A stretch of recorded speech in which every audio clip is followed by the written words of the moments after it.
कि आप इस प्रकार के अहंकार की रंग को खूंटी पर टांगे और माता सीता जी को श्री रामचंद्र जी के पास पहुंचाकर उनसे अपने अपराध की क्षमा मांगे।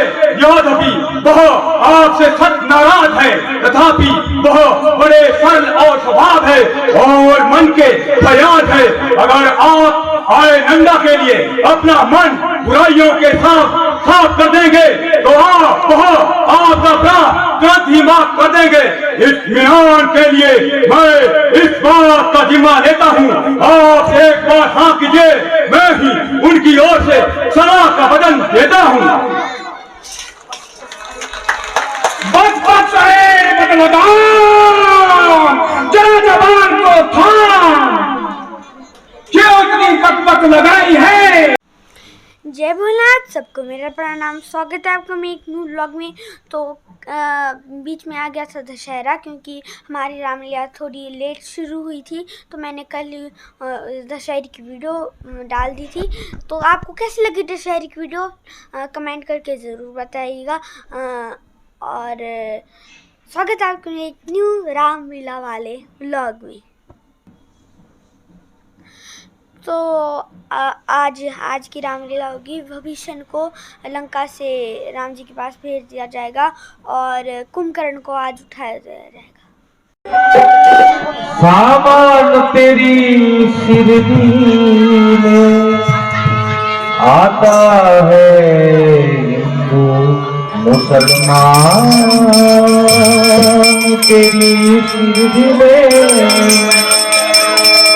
आज जिन्हें भी परेशान, तेरी शिरडी में हर काम हुए आसान, तेरी शिरडी में दीवाना तेरा आया बाबा, तेरी शिरडी में दीवाना तेरा आया बाबा, तेरी शिरडी दीवाना तेरा आया। एक शिव आर्ट श्यामला कमेटी महादेव भी इतनी बड़ी कमेटी है जिसमें 100 से ऊपर लोग लड़के जो है काम करते हैं। मैं इन लड़कों को बहुत बहुत बधाई देता हूँ। बहुत बड़ा कार्य होता है इसका। आज सुबह से 9 बजे से लगे हुए थे और इनका जो है वो रात के डिनर का कार्यक्रम करमनाथ औघर जी जो उनका भंडारा था, वही डिनर का कार्यक्रम किया गया और सभी लड़के वहां अपनी थकान मिटाने के लिए ये मास भी समाप्त हो चुका, परंतु हनुमान जी अभी तक लापता हैं। ये सब अपने ही प्रारब्ध का दोष है। भला इसमें उस बेचारे की क्या खता है, बल्कि ये सब मेरी ही भूल है जो उस बेचारे को घर से निकाला और बैठे बिठाए ऐसे ही मुसीबत में डाला। भगवान, आखिर उनको 1 महीने तक आने के लिए वापस कहा था, किंतु इस अवधि में कल का दिन शेष है। हम कल का दिन और इंतजार करेंगे। वह ना आए तो हम यहाँ से कूच की तैयारी करेंगे।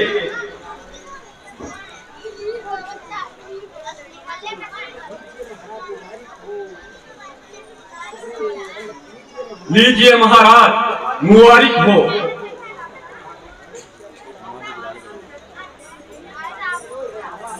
श्यापति रामचंद्र की।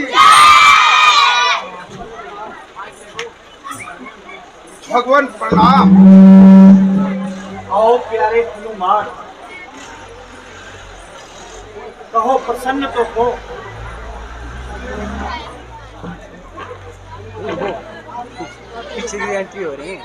जब आपका आशीर्वाद मेरे साथ है तो कब संभव है कि मुझे कुछ कष्ट होने पाए। महाराज, कुछ सीता माता जी की खबर लाए हो?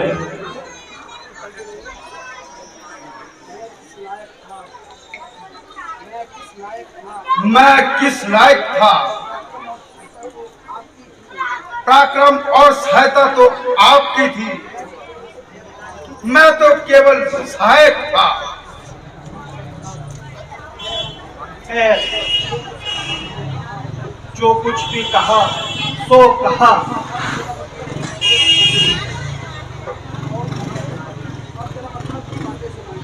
अब जरा कुछ मतलब की बातें सुनाइए। भगवान, मैं माता जी की खोज करता हुआ लंका पहुंचा, वहां सब कुछ देखा भाला। अंत में बड़ी मुश्किल से माता का सुराग निकाला। सीता माता अशोक वाटिका में कैद है और अपने जीवन से ना उम्मीद है।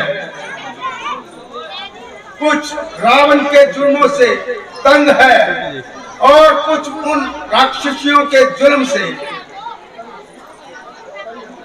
तंग है।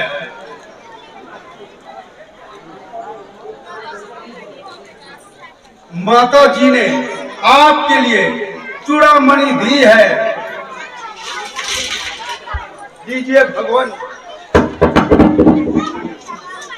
निसंदेह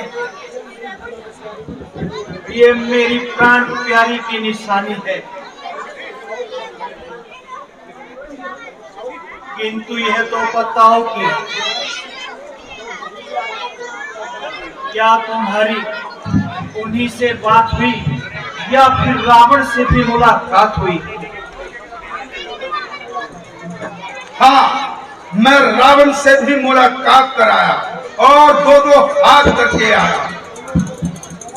कईयों को पछाड़ा, कईयों को मरोड़ा।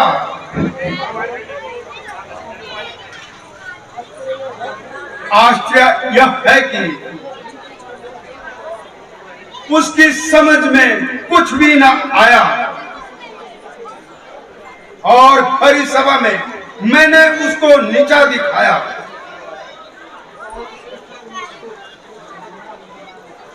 बजाय इसके कि तुम उसको नीचा दिखाते, इसकी बजाय आप उसे समझा बुझाकर सीधे मार्ग पर ले आते। महाराज, मैंने अपना सारा बल लगाया, परंतु उस अभिमानी ने मेरी बातों का मजाक उड़ाया। जब उसने मुझे मारने के लिए तलवार उठाई तो उसके भाई भविष्ण ने मेरी जान बचाई। प्यारे हनुमान, जो कष्ट भी आपने मेरे लिए सहे हैं, मैं आपका तहे दिल से मशकूर हूं, किंतु अभी आपके इस एहसान से ऋणी होने के लिए मजबूर हूं। आपके इस एहसान का बदला मैं जीवन पर्यंत तक नहीं दे सकता। भगवान, बस रहने दीजिए, मुझे अधिक लज्जित ना कीजिए। वाह, आप मेरे लिए फरमा रहे, वह मेरे लिए मामूली सी बात है।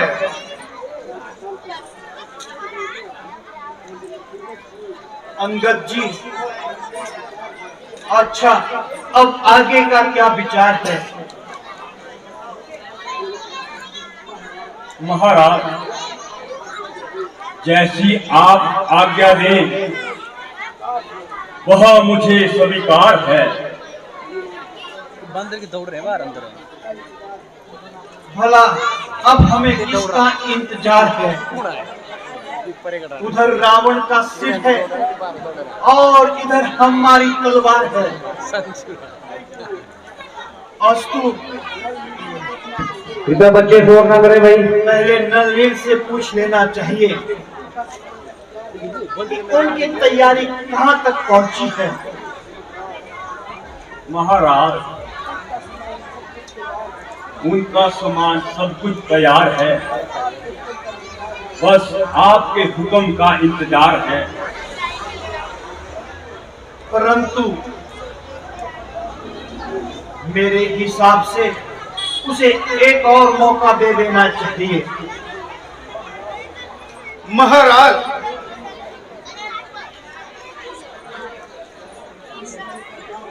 यह दिलेरी का काम राजकुमार अंगद ही कर सकते हैं। राजकुमार अंगद जी, क्या आपको यह कार्य स्वीकार है? महाराज, आपका आशीर्वाद मेरे साथ है, मुझे किस बात का डर है। आप आशीर्वाद दीजिए, मैं लंका को जड़ से हिला दूंगा।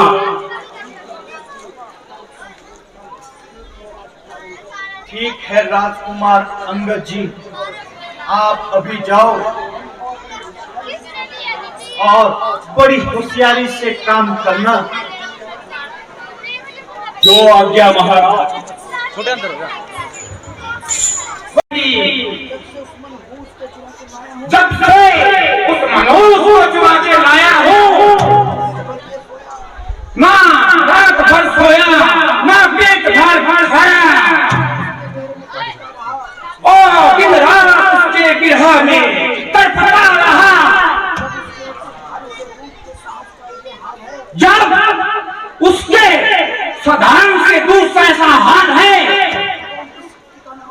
तो उनकी शक्ति का अनुमान आना बहुत मुश्किल है।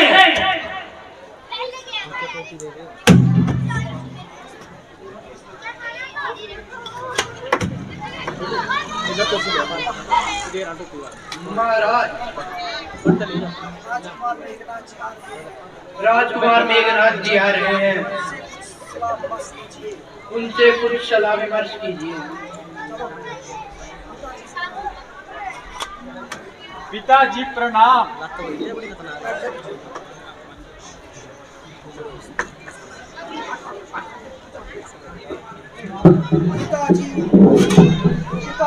आगे को देखो मुंडे। पिताजी, जब तक मेघनाथ संसार में जिंदा है आपकी किसी प्रकार की चिंता करने की कोई जरूरत नहीं है।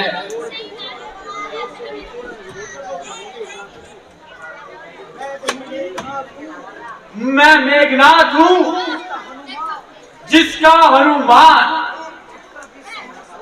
एक झटका भी न सह सका।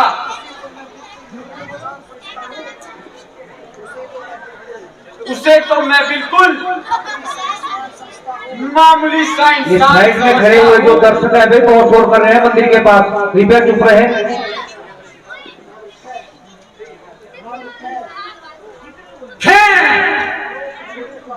जो कुछ हो चुका उसका क्या जिक्र करना। अब तो हमें आगे की रोकथाम का जिक्र करना है।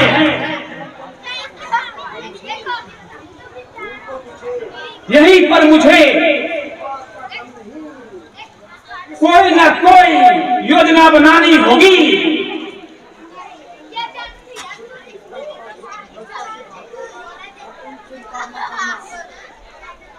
लेकिन उनसे मुकाबला करना लोहे के चने चबाना है।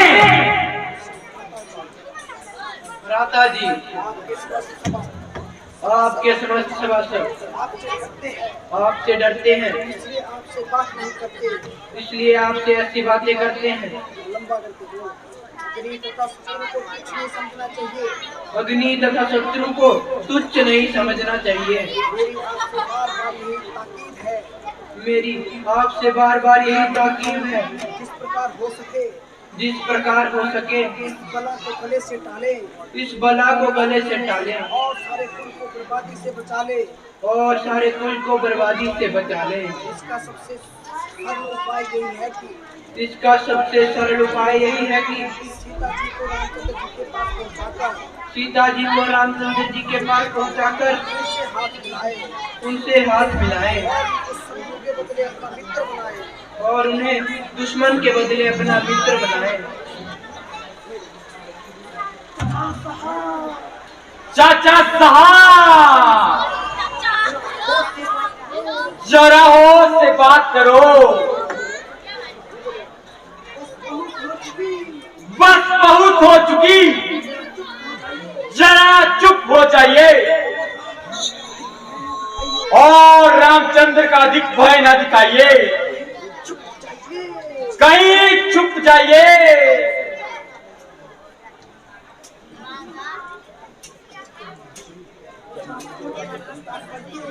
ना समझ और गुस्ताख लड़के, तू किस प्रकार जवान जला रहा है और पृथ्वी तथा आकाश के कुलाबे यूं मिला रहा है। तब एक हनुमान पूरी लंका को जला गया।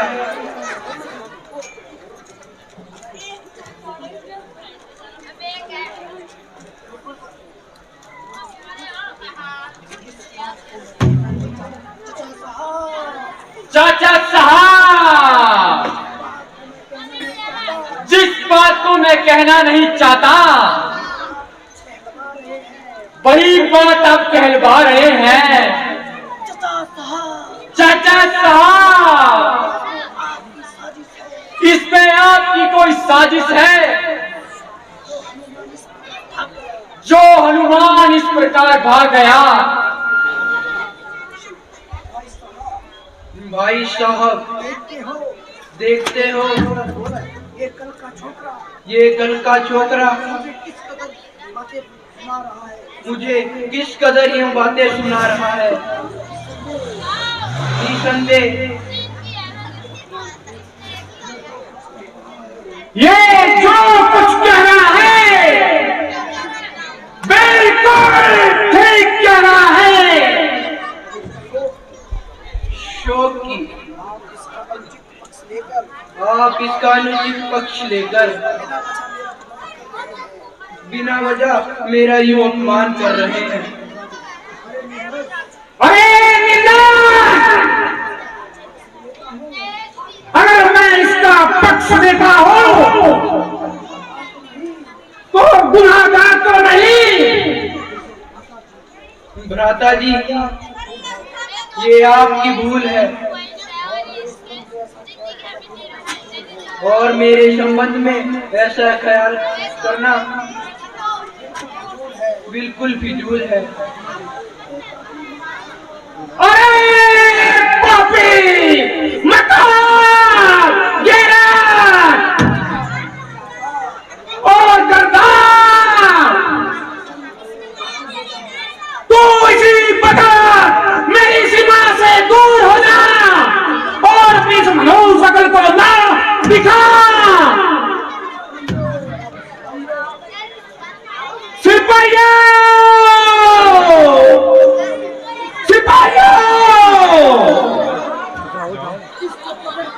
इसको पकड़कर धक्के मारकर मेरी सीमा से बाहर किया जाए।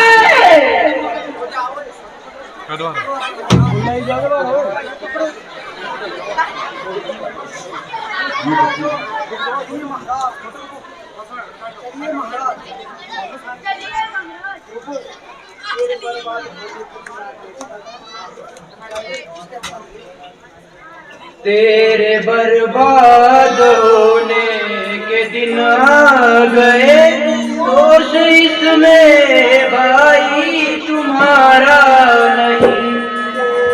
बर्बाद होने के दिन आ गए, दोष इसमें भाई तुम्हारा नहीं।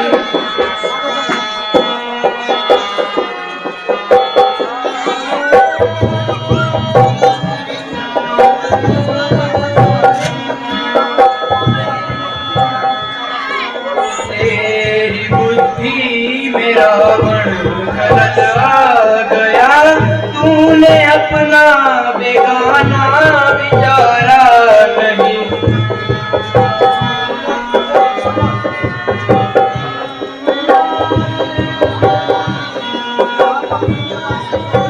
आप अपनी जबान से कहो ना कहो, मुझे रहना यहाँ कुछ गवारा नहीं।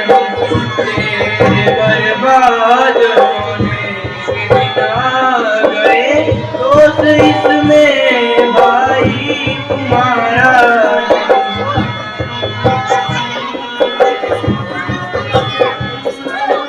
तेरे जैसे मुसीबत के राज में अब विभीषण का कोई गुजारा नहीं।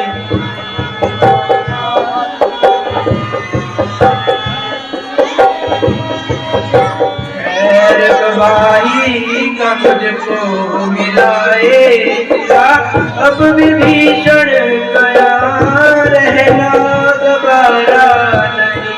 तेरे बर्बाद होने के दिन आ गए,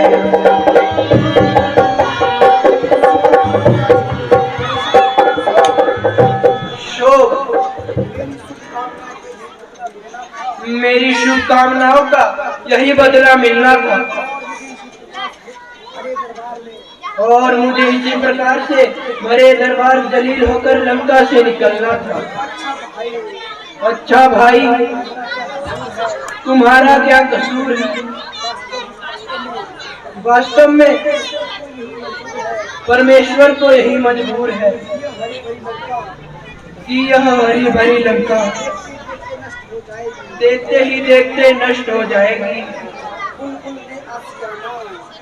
बुलबुल में आशियाना चमन से उठा लिया,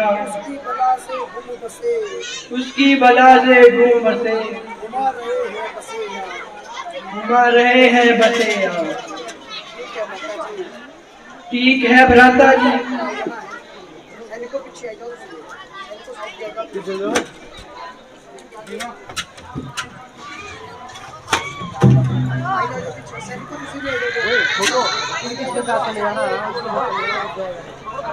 सिपाहियों, धक्के मार के इसको बाहर किया जाए।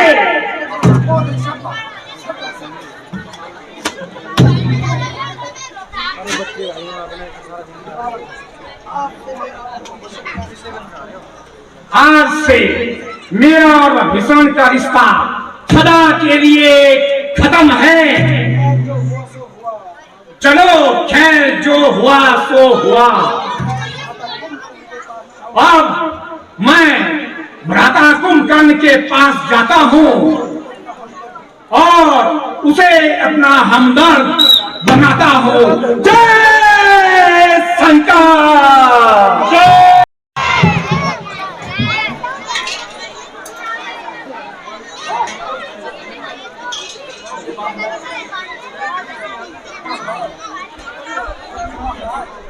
महाराज, अभी गुप्तचरों से सूचना मिली है।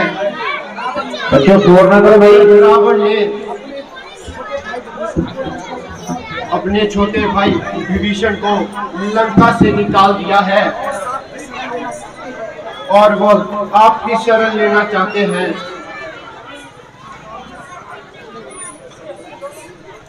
आप जाइए और उन्हें आदर सहित अंदर ले आइए। जो आज्ञा महाराज।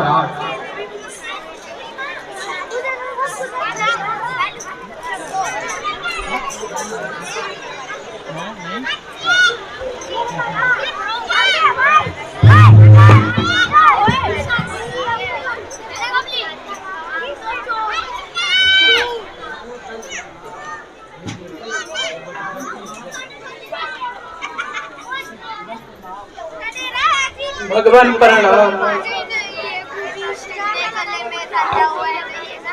इस अतिथि का स्वीकार करो। प्यारे भविष्य, आप मुझे इस कदर लज्जित न कीजिए, बल्कि मैं आपका यथा योग्य सत्कार करने से विवश हूँ। महाराज, जैसा आपको चुना था उससे कई गुना बढ़कर पाया।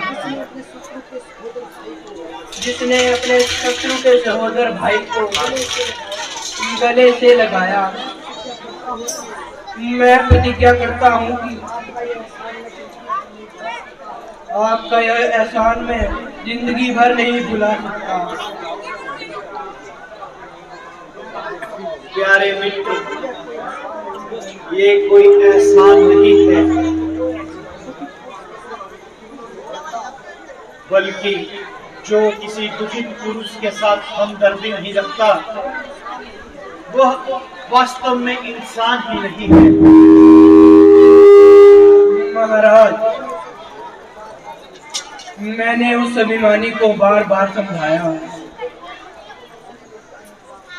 किंतु मेरी बातों का उसने उल्टा जवाब भी दिया। ठीक है विभीषण जी, आप अभी जाकर के आराम कीजिए। मैं भी आपको निस्बत दिलाता हूँ। मैं हर प्रकार से प्रयत्न करूंगा आपको लंका का राज्य दिया जाए। भगवान, माता सीता वापिस आ जाए, मुझे कोई राज्य नहीं चाहिए।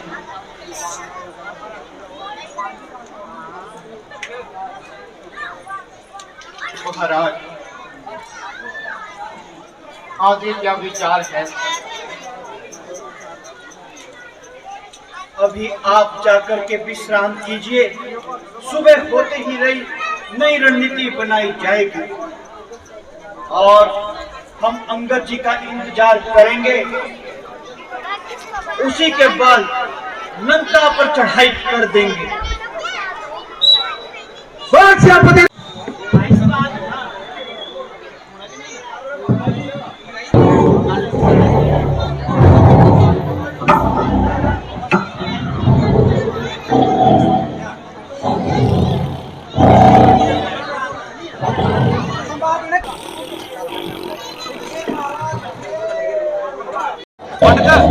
पंडित 2 नंबर ऊपर ला, 2 नंबर ऊपर ला, 3 नंबर थाले, 3 थाले, हाँ 2 नंबर ऊपर। उठिए महाराज, उठिए महाराज,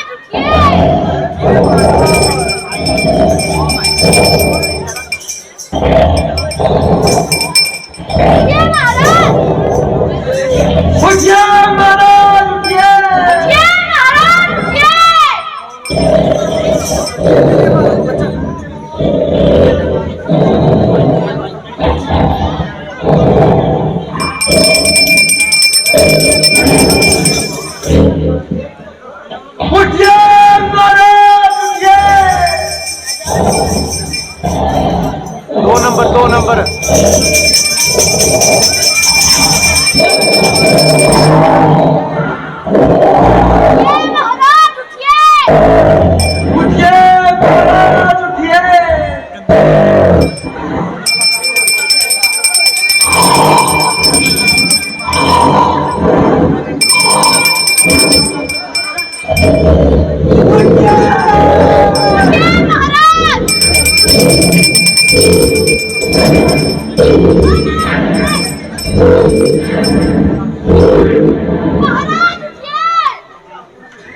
उठ भी जाइए महाराज।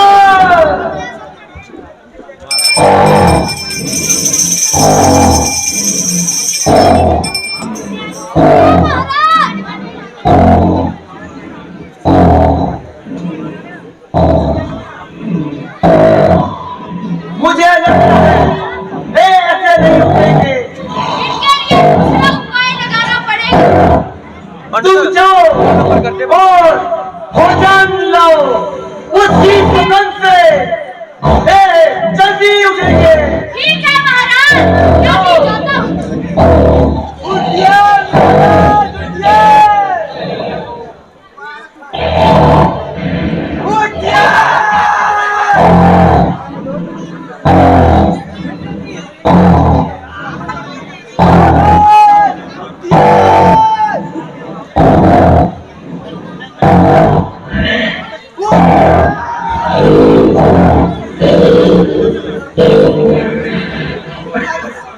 मुझे लगता है महाराज धीरे धीरे उठ रहे हैं।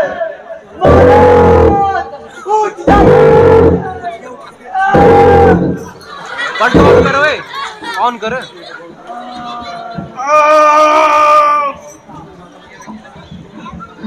महाराज उठ जाइए, उठे, क्यों उठाया गया है? महाराज भविष्य को लंका से निकाल दिया गया है। हाँ हाँ, क्यों और किस लिए? उनका क्या अपराध था? महाराज उनका कुछ अपराध नहीं था। उन्होंने तो अपने अंश संपत्ति का इजहार किया जो महाराज रावण को पसंद न आया।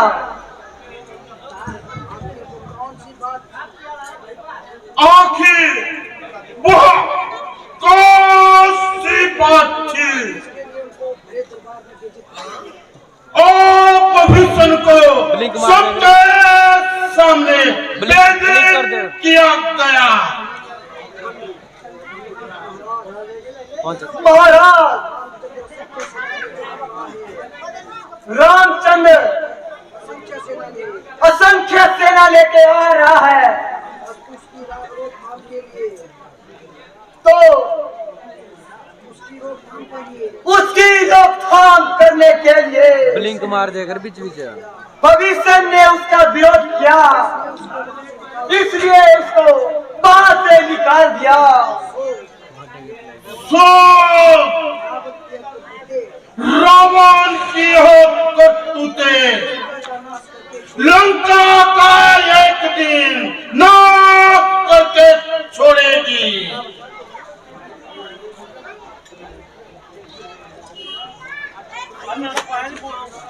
आइए भ्राता जी, आपका यहाँ कैसा आना हुआ? भाई, मैं आज आपसे कुछ परामर्श लेने आया हूँ। मेरी एक गंभीर समस्या है, इसलिए उसके लिए आपकी सहमति चाहता हूँ। 5-5 सेकंड कट रखा ना, कि एक लड़ी 5 सेकंड कटती, तीसरी चल बिल्कुल गलत, समझ गए? छोड़, निसंदेह आज तक जो कुछ मैंने किया अपनी मर्जी से किया और किसी भी कार्य में आपसे परामर्श नहीं लिया, लेकिन इस समय ऐसी भयानक स्थिति है जिसके लिए मुझे आपकी सहमति चाहिए और आपकी सहायता की जरूरत है। आखिर ऐसी कौन सी समस्या है? भाई, आपको तो मालूम है कि रामचंद्र अनगिनत सेना लिए लंका की ओर बढ़ता चला रहा है और मुझको यह भय दिन रात खाए जा रहा है मैंने सुना है कि हमारे बहुत से राष्ट्र हमारे अधीन हो चुके हैं और विद्रोह का बिगुल बजा चुके हैं।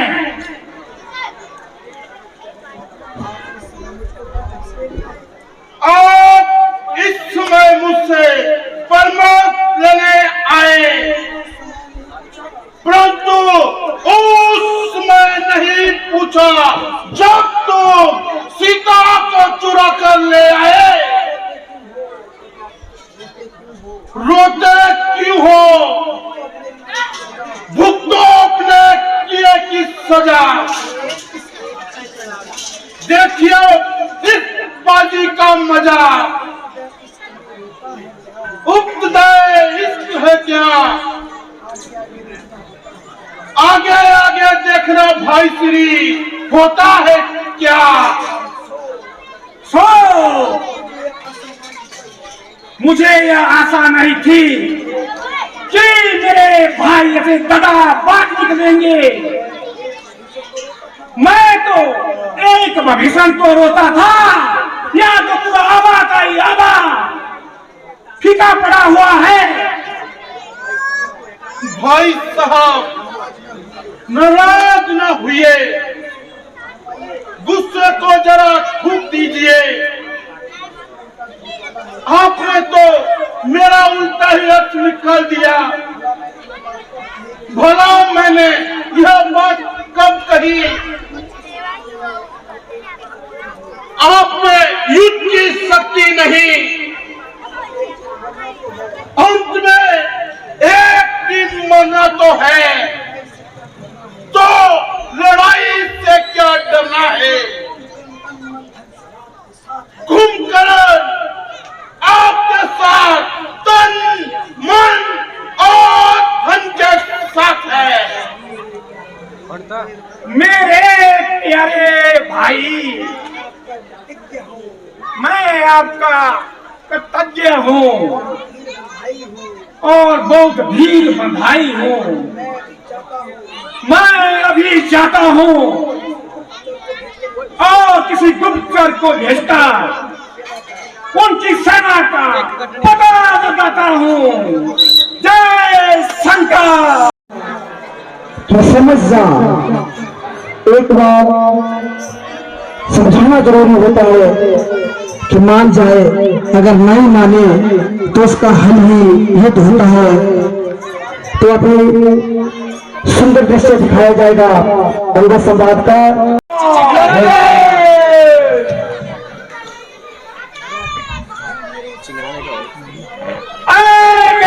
सूरवीर सरदारों, के जान निसारो, आज भाग्य से बड़ा दिन आ गया है जिसकी वीर लोग बड़ी उत्कंठा से प्रतीक्षा किया करते हैं। तुम शत्रु को बता दो तू योद्धा किस प्रकार अपने प्राण की बलि दिया करते हैं। तुम प्रकट कर दो कि तुम लंका के पूरे वफादार हो। समर भूमि में शत्रु का सर तलवार हो। शाबाश शाबाश, मेरे बहादुरी का क्या ठिकाना, जिसका एक एक बहादुर एक नए जमाना है। एक घुड़सवारी में ताक है तो दूसरा तीरंदाजी में ताक है। भला वनवासियों की हमसे मुकाबला करने की क्या ताब है। एक और साधारण सी चिड़िया तो दूसरी तरफ बेशक बेशक तुम मुकाम हो और युद्ध विद्या में लाजवाब हो। जब परमेश्वर की कृपा हमारे साथ शामिल है तो मुझे पूरा यकीन और कामिल है इस दर पे दर होगी और विजय होगी।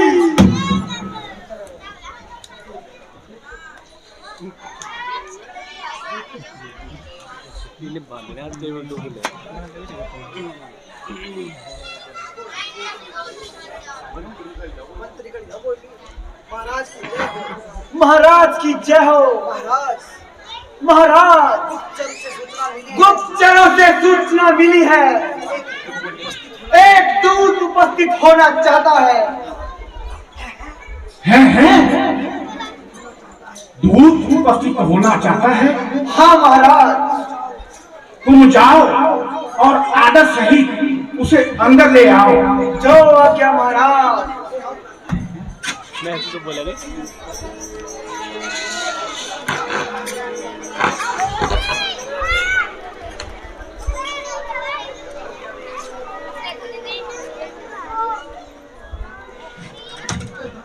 क्या किष्किंधा नगरी से तुम्ही आए हो? कहो क्या समाचार लाए हो? यदि कुछ हर्ज ना हो तो अपना नाम व निवास स्थान बता दीजिए। मैं वानराज स्वर्गवासी महाराज बाली जी का पुत्र हूँ और अंगद मेरा नाम है और श्री रामचंद्र जी महाराज की ओर से आपके नाम एक आवश्यक पैगाम है। ओह, आप मेरे मित्र बाली जी अचंदे फंड है। कहिए आपके मिजाज को आनंद है। आपकी मेहरबानी है। मैंने बहुत देर पश्चात आपकी यह सूरत पहचानी है, लेकिन मुझे इस बात की हैरानी है, आपने यह नीच कार्य करने की क्या ठानी है? मुझे कुछ भी कहे, मैं नीच अथवा पतित कहलाने का भला कब बुरा मानता हूँ, बल्कि आपकी इन सब बातों को सहन करता हुआ आपको समझाना ही अपना कर्तव्य जानता हूँ। जहाँ तक मुझे ज्ञात है कि आपके और पिताजी के न केवल गहरे संबंध ही थे, बल्कि आप एक दूसरे के मेहमान भी रह चुके हैं। इस आघात प्रेम के कारण मुझे आपसे इतनी हमदर्दी है, किंतु अस्तु भी प्रथम भी आपको हनुमान जी के द्वारा भावी अपराधों की सूचना कर दी गई है। मेरे पास इतना अवकाश नहीं जो तुम्हारी फिजूल बयानबाजी को सुनो। कुछ अपना अभिप्राय बयान करते हो या व्यर्थ की बातों में खींचा तान करते हो। मुझे श्री रामचंद्र जी ने इसीलिए आपके पास भेजा है कि आप अभी भी इस प्रकार के रक्त वहां से बाज आए और व्यर्थ में इस बार सृष्टि का लहू न बहाए, अन्यथा इस लड़ाई से आपको संताप होगा और लाखों निपराधियों के रक्त का आपकी गर्दन पे पाप होगा।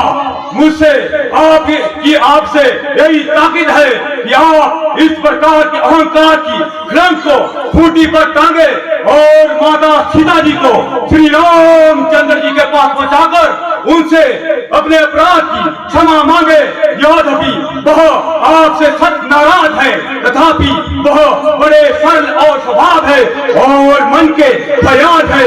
अगर आप आए नंदा के लिए अपना मन बुराइयों के साफ कर देंगे तो आपका अपराध तुरंत ही माफ कर देंगे। इत्मीनान के लिए मैं इस बात का जिम्मा लेता हूँ। आप एक बार हाँ कीजिए, मैं ही उनकी ओर से सलाह का वचन देता हूँ। बच जरा जवान को थाम। क्यों इतनी बकबक लगाई है? क्या तुझको तेरी मौत यहाँ खींच लाई है?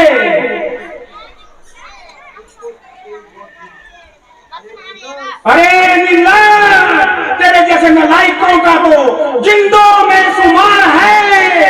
जो अपने बाप के घातकों का बदला लेना तो दो, उल्टा उनका खिदमगार है। बेशरम, तेरे जिले पे धिक्कार है। तेरे जैसे कपूर से अच्छा ना पानी आत्मा सबका दुख ना पाती। मैं सच्चा कहता हूँ अंगद, तेरे जैसा फौजी मेरे खानदान में पैदा होता तो तक दूसरे जहान में होता। तो बाप आंखों के सामने बंधो और बेटा खड़ा होके तमाशा देखे। डूब मर नारायण डूब मर, बेशर्म जिस कुल में तेरे जैसा पैदा लाल हो। बाप के धक का अफसोस जो दलाल हो, जिसको अपनी शर्म और गैरत का बिल्कुल ख्याल ना हो। ऐसा कुल क्यों न कर जो दुनिया में पाया माल हो। सतरी के वास्ते जिसने भाई की जान ली, अरे बेहया तूने उसकी सेवकी की ठान ली। अरे मानी यार, वास्तव में तेरा कोई कसूर नहीं, बल्कि ईश्वर को कोई संसार भर में रखना मंजूर नहीं। और इसमें काल चक्कर ने तेरी बुद्धि में बिल्कुल ही पता डाल दिया है और सोच विचार कर तेरे भीतर से ही निकाल दिया है। तो कहे मेरा यहाँ आना ही बना हुआ वक्त है, तू अभी समझ जा क्यों मौत का साजा हुआ। तेरी बातों नहीं, तेरा ही कयान में साजा हुआ, क्या विक्रांत से कुल में नहीं पैदा हुआ। आप अपनी सोचिए क्या विक्रांत मेरे बाप की होने वाली है भाई हजरत आपकी नहीं सकती थी तुझमें तो हमारे पास चला आता। मैं तेरे बाप का बदला उसी क्षण लेके दिखलाता। यहाँ पीछे से फिक्र ना कर, तू बदला मुझे दिलाने की कोई तकदीर करने पड़े जान तू अपनी बचाने की। अकल की बात करो बे हो, ये क्या तेरी हिम्मत है मुझसे युद्ध करने की? भला उनमें कौन सी ताकत है? ना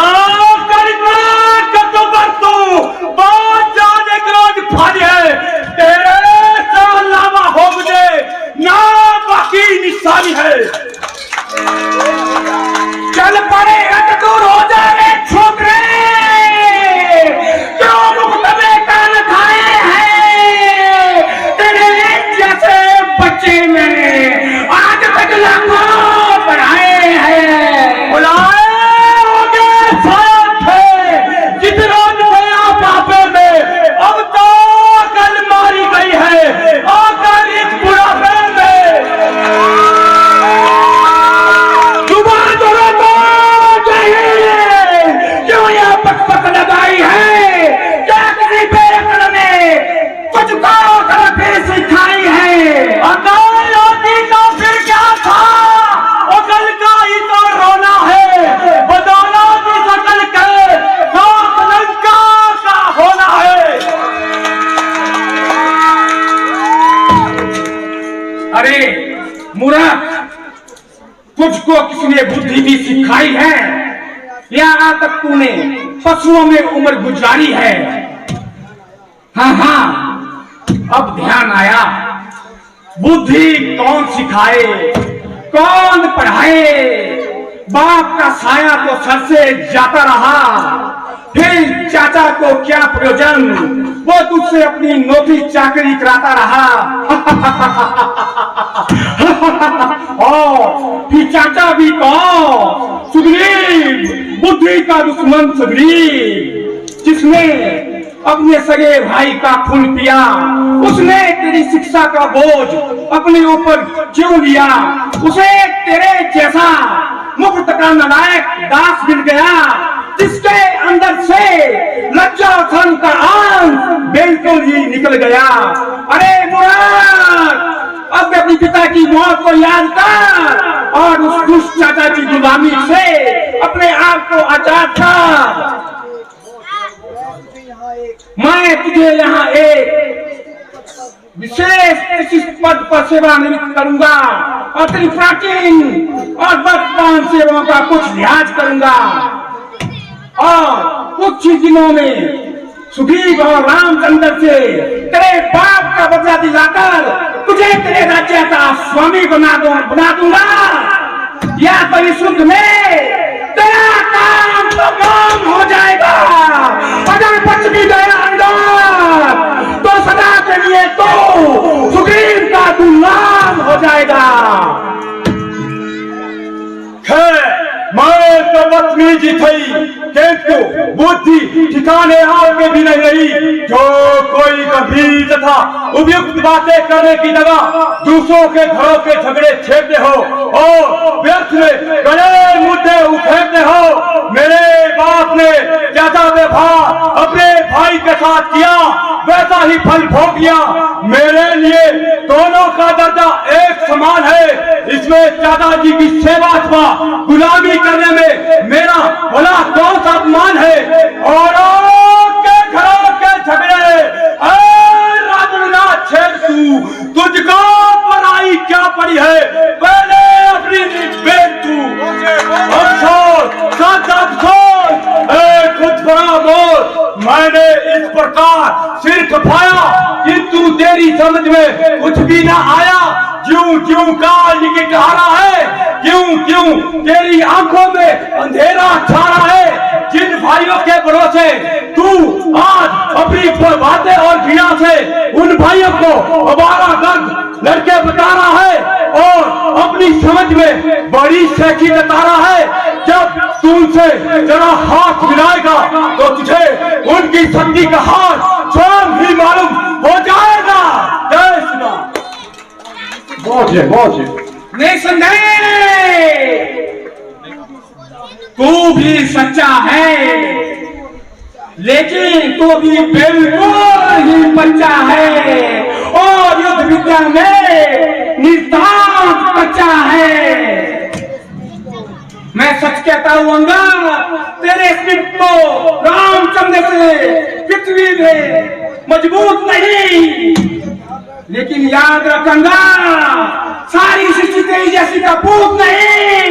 मैं रावण हूं, रावण। मैं श्री रामचंद्र जी की सेना में सबसे निर्मल इंसान हूँ और तेरे विचारों के अनुसार अभी बिल्कुल ही नादान हूँ।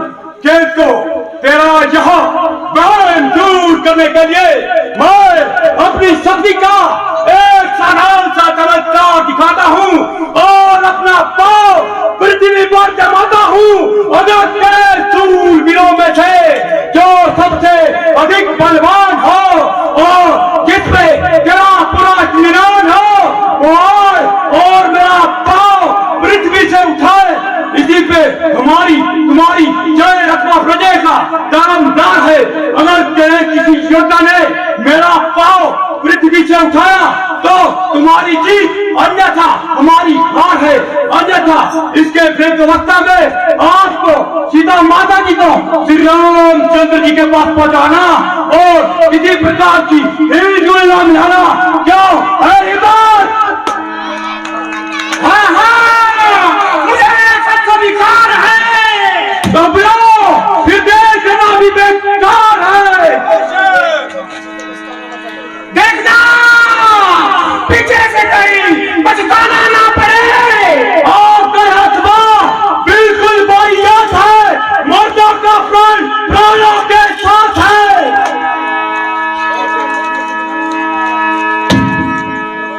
बेटा मेघनाद,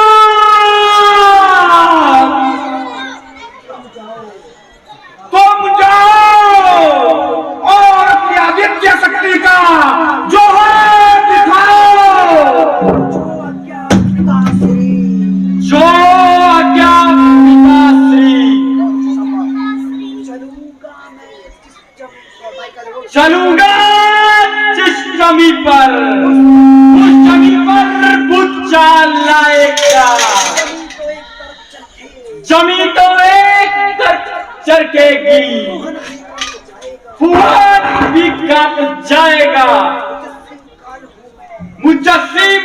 काल हूं मैं, तू क्या मेरा ताप लाएगा? भस्म हो जाएगा जो नजरे मुझसे मिलाएगा। इसे तो एक झटके में कई चक्कर खिलाऊंगा। पाऊं तो चीज क्या, पूरी जमीन को हिला दूंगा।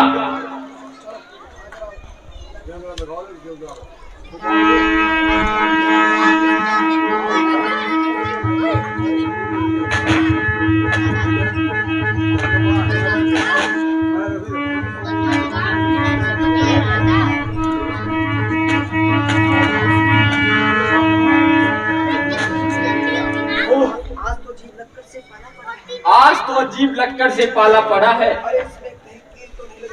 अरे इसमें कहीं कील तो नहीं लगा दी?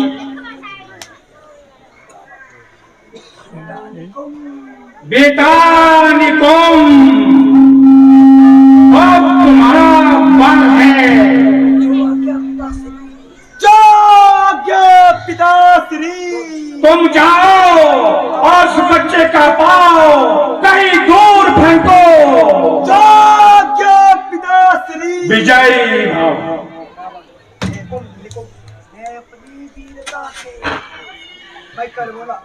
मैं अपनी वीरता के जहां तुमको दिखाता हूँ।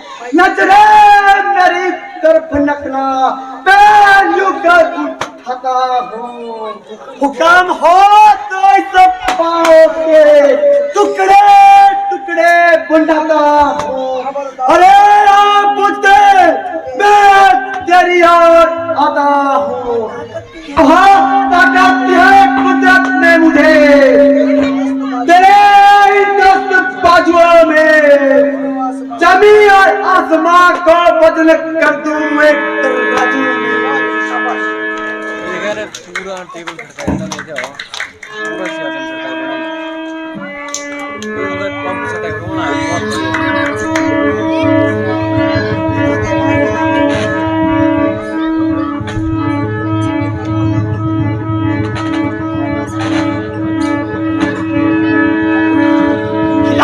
भाई हिला दे, नहीं तो दो टुकड़े हो जाएंगे। चूल्हे में पट जिस दिन युद्ध भूमि में आएगा तब देखा जाएगा।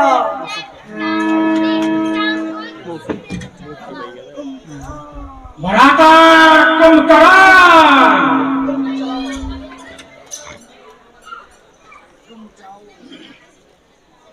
तुम जाओ और उस बच्चे का पाओ कहीं दूर फेंको। जो आज्ञा भ्राताश्री। विजयी।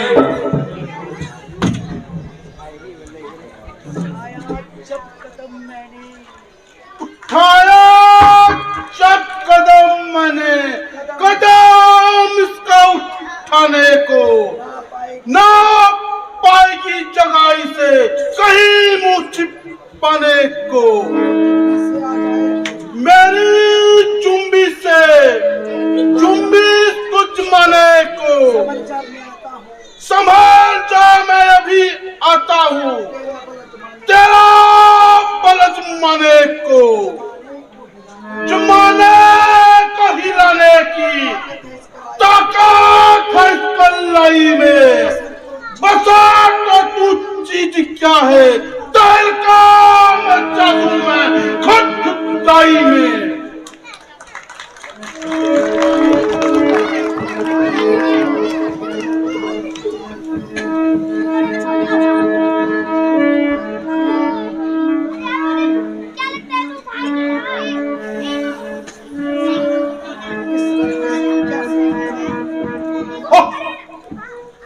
इस बच्चे से क्या सिर खपाना है? जब कोई रामचंद्र युद्ध में आएगा तो देखा जाएगा।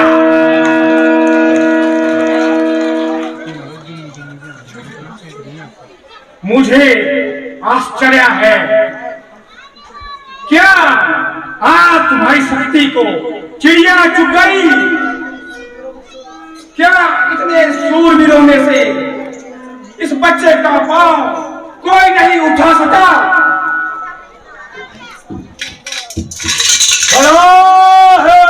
सामने भ्रम अपना मिटा ले तू, रहा होवे कोई बाकी उसे भी बुला ले तू। वक्त है अपनी लंका को तबाही से बचा ले तू। सलाम किया है अगर प्राण अपना पाले तू, ना फिर यहाँ वक्त मिलने का इस प्रकार चुकेगा फलाट ना सुभारेगा, जमाना मुंह पे थूकेगा। अरे नमको, क्यों कैंची की भांति तू जवान को चला रहा है और कुछ बात के लिए न्याय से निकलता बाहर आ रहा है? मैं अभी तेरा अभिमान तोड़ता हूँ, तेरा पाँव को क्या, तेरा ये सारा सिक्को ही संसार से उखाड़ फेंकता हूँ। जमा ले पाँव को भली भांति जमा ले।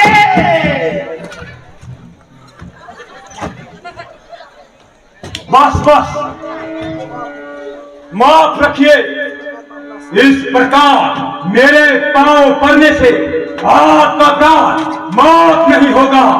अगर अपने किए का पछतावा है तो जाओ और श्री राम चंद्र जी के पास जाकर उनके चरणों में अपना शीश झुकाओ। अगर जरूरत पड़ी तो मुझे आपकी सिफारिश में करने में कोई इनकार नहीं, किंतु खुद ही क्षमा करने का मुझे भी कोई अधिकार नहीं। अरे धुरत, तेरी भलाई इसी में है। तुझी दंत में नजरों से दूर हो जा और अपनी से हो सकल को ज्यादा मेरे सामने मत दिखा। अब तेरी इस बकवास का मजा मेरी जीभा से नहीं, इस तलवार से दिया जाएगा। सिपाहियों, मैं देखूंगा कि ये युद्ध भूमि में कितनी देर पांव जमाता है।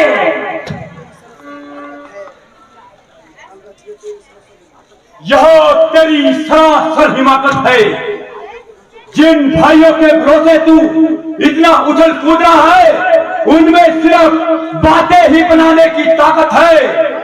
खैर, अगर तुझे अपनी तलवार पे बड़ा अभिमान है तो हमारी ओर से भी युद्ध का ऐलान है। क्या